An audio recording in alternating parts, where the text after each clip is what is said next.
Hello everyone, I'm Steve Savant, syndicated financial columnist and money color commentator.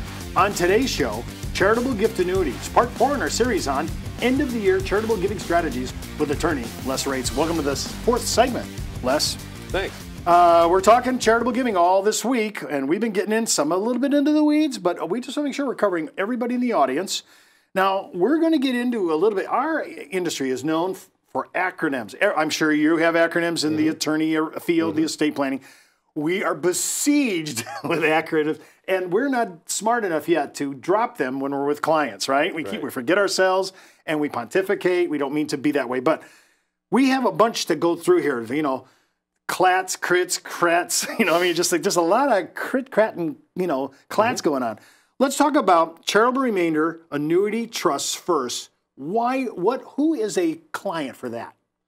Well, charitable remainder trusts are special tax animals that are in the Internal Revenue Code.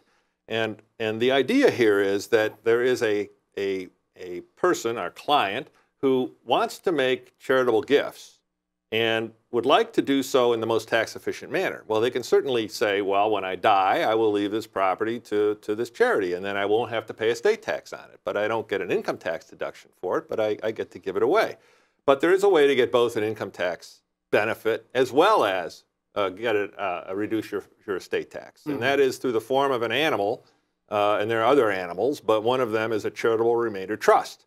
And there's 2 different kinds. There's a charitable remainder annuity trust and a charitable remainder unitrust. The difference between them is one gives a fixed amount annually back to the person that contributed it, and the other one is it gives a fixed percentage of value back to the person who contributed it. But it's designed actuarially to then leave it to a charity for which you get a current income tax deduction of a portion of that property that you put into the charitable remainder trust. Okay? So it offers a current income tax deduction, also offers a fixed return back to you as the beneficiary, and if you would sell an asset in that trust, it's an exempt asset. So if you were going to sell a piece of a business, say let's put it in the trust before we sell the business, then that piece that's sold will not generate capital gain, but then will be taxed to me as I receive my amounts dribbled back to me and the amount that I want to receive. And then when I die, or maybe it's jointly with my wife, or maybe it's a fixed term, when I die, then it will pass along to the charity. And you can even have the ability to change who the charity is, so long as it always ends up with the charity. Okay, so the trust itself is universal. It's not tied to that charity. If you decide to cut bait and run, you like the other charity, found something else you like better, you could do that. Right. In fact, you can be the trustee of your charitable remainder trust. And there's no conflict there. There's no conflict there. You have a fiduciary duty because you are a trustee, so you can't run roughshod over the rights that you vested in the charity, but you can be the trustee and determine the investments. Now, so you have a lot of clients that like this idea because I'm getting current income, right, with a tax break against the actual income for income tax purposes? Well, or just income? Well, if it is, say, a capital gain asset, suppose that I had contributed appreciated property to that trust, whether it was a piece of a business I sold or publicly traded stock that I put in, and then that trust sells those assets. It's not going to pay a tax on that, but a piece of those, along with interest income earned on the investments, will first be earmarked to come back to me, and I'll pick it up on my tax return as first dollars coming back to me, but not to exceed the amount of gain that was ultimately in there. But that's the mechanism. If I'm going to realize that benefit, I'm going to start paying some income tax, but it's significantly less than what the tax would have been had I sold those assets and kept the money. Oh, yeah. And Plus, I still have the income tax charitable deduction that I took the year I put it in, which could be very big. So I could have a lump sum at the front end, as you just suggested, some offsetting income tax deduction, something whatever the first year doesn't cover. And I also have an estate issue, might be having that. And again, depending upon what state you're in, that could even be a play. Right. All right. Now, I heard a lot of people, they like, what's the difference between what you just said, we just talked about charitable remainder trust, and charitable lead trust? Because they seem to get mixed all the time, but they're not. Well, less understood are charitable lead trusts, and they're the same thing. Charitable lead annuity trusts, called CLATs, charitable lead unitrust, called CLUTs, so more and more acronyms with CRUTs and CRATs and CLUTs and CLATs and so on and so forth. I have an aversion for CLUTs for some reason. That's the thing, yes. So The way this mechanism works, and there's two different animals inside these CLTs, charitable lead trusts. One is that if I create that trust, and that trust is still taxed back to me for income tax purposes, okay, then I may get a current charitable deduction on the front end of it, because what I'm doing is I'm promising to give the charity a fixed dollar amount. This is on the annuity trust side, or a fixed percentage of value every year goes to a charity. And at the end of that term, which may be 20 years, then it goes off to either back to me or to, typically for wealthy individuals, trusts for descendants that will not be in my estate or their estates. And because it was a gift of a future amount so far down the road after the charity got their share, the amount of my gift, my taxable gift, is significantly reduced, possibly to zero. Okay? Wow. So that may have been a highly appreciating asset.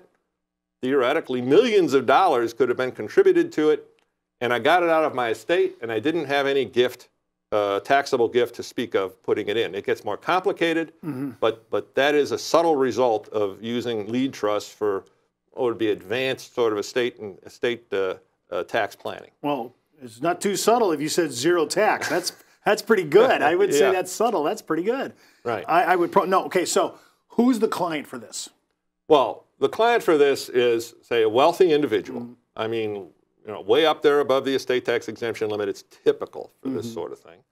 Who wants perhaps a charitable deduction on the front end, or maybe not. They can design this so that although they don't get a charitable deduction, the income earned that goes off to the charity isn't taxed to them, but is not going to be subjected to a tax, because if it goes to the charity is not going to pay the tax. And then at the end of that period, they could have had an asset that was, say, a business that they operated, they ran, and the amount that's given to the charity is tied to the current IRS tax interest rate, if you will, called the applicable federal rate. And today it's fairly low. But if you dial that in and you say the value of this whole package given to the charity was 90 or 95% of the value of the asset that I put in there, because that's earmarked to go to the charity on the front end dollars. Sorry, it gets complicated, but these front end dollars. The remaining amount that actually then passes to my descendants is only maybe 5% of the value. And if I put in an asset worth, say, for $1 million, well, that was only a gift of $50,000. Even if that asset is worth multi-million dollars by the end of the term. So you run these analyses, and it gets more complicated. But this is where the charitable lead trust generally has its best moments. Okay, so this for the wealthy among us, for people watching the show that maybe their parents or they're going to get inheritance, and they're looking for ways to be charitable minded as well as tax efficient, this could be a play for them. This could be a good play. Now, when I'm looking at these, you made two distinctions between a CRAT and a CRAT. Now, is a charitable remainder unit trust different than a CLAT and a CRAT, a charitable remainder annuity trust? Right. Well, they're the same. Well, there's some other subtle changes, but they're the same, except that under the typical way that you design a charitable remainder trust, okay.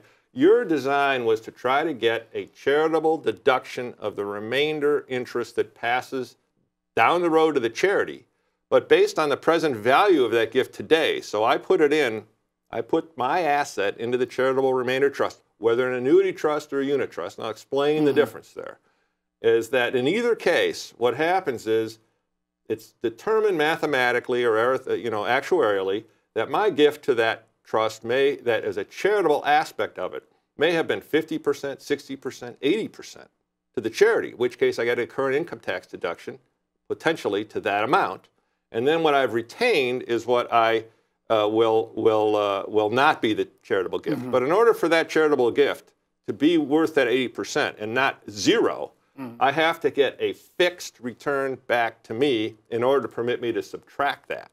If it's not a fixed amount, then I won't be able to say that anything went to the charity and won't get a deduction. The difference with the annuity is the annuity is a fixed dollar amount that comes back to me every year, no matter what. And the unit trust is a fixed percentage of value of the asset that may fluctuate, determined annually, that has to come back to me. And that could be important to me if I think my asset's appreciating and I think I'll need more money in the future, well, that unit trust, which is the value annually determined, may increase to me. Okay? But it requires, one thing a unit trust requires is that every year there has to be an appraisal of the assets. So on larger assets where that's an important feature, it may justify that cost. If it's smaller and you want it straightforward and clean and simple, then the charitable remainder annuity trust, or CRAT, is more often used. These are huge options, unbelievable amounts of adjusting the way you think and your timeline, what you need, what the charity needs. This is a coming together of people's mindsets on how to put this together. Could be great for your estate. Don't forget to watch our next segment on other charitable organization structures, part 5 in our series on end of the year charitable giving strategies. And keep in mind, before moving forward with any of the ideas on the show, always check with your tax consultant, legal counsel, or financial advisor. You've been watching Steve Savant's Money, the name of the game.